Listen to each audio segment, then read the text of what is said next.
Today, we'll go over a beginner's guide to trail running, based on the advice of an experienced trail runner. These are some of the things you should know, especially if you're new to trail running or considering it. If you have any questions, please post them in the comment section below, and we will do our best to respond. What is trail running exactly? Essentially, it refers to anything that is off-road. There are many various types of trail that fall under the category of trail running, including gravelly, single track, forestry, and fire roads. What makes trail running so good? I understand that would be your first query. There are numerous advantages. First and foremost, the scenery. Things you view while jogging is incredibly varied and beautiful. You will undoubtedly be surrounded by magnificent trees and wildlife.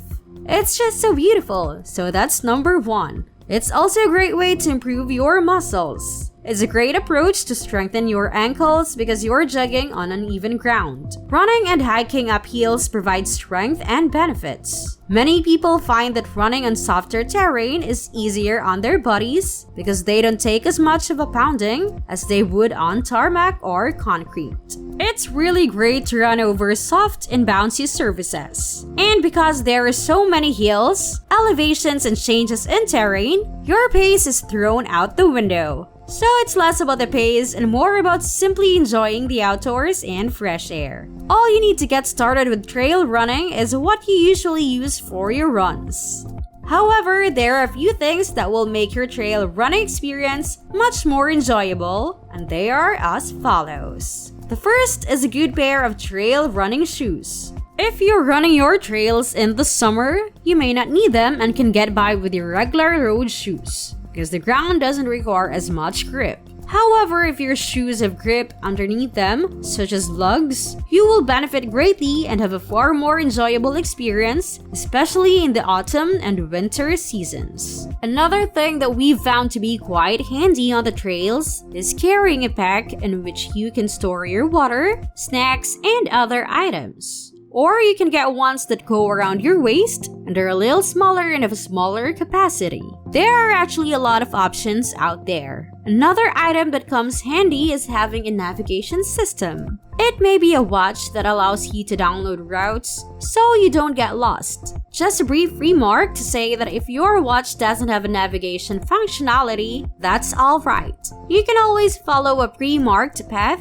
or use your phone for navigation. But having it right there on your body makes things a lot easier because it gives you more assurance that you won't miss a turn or a sign. We recognize that not everyone has the means to buy this kind of stuff. But if you do, go ahead and get it. It's a great investment, and having it there in front of you all the time is far more convenient than having to take out your phone or pull out a map to see if you're on the correct track.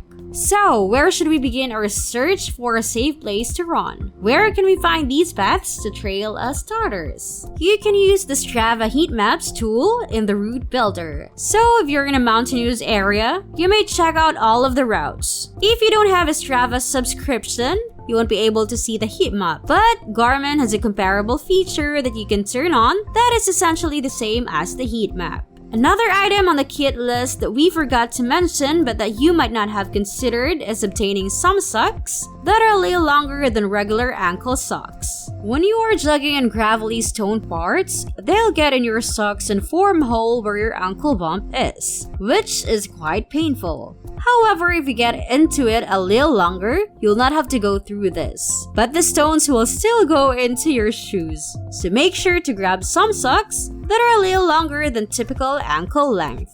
Now we just have a few more useful tips for you. The first is to disregard your pace. The elevation and terrain will cause you to go much slower than you're used to. So if you regularly run a 5K in half an hour, expect to take it in an hour. You'll be going for far longer than you anticipated. But don't be discouraged. Don't let it discourage you. It's entirely normal and no one is concerned about your pace.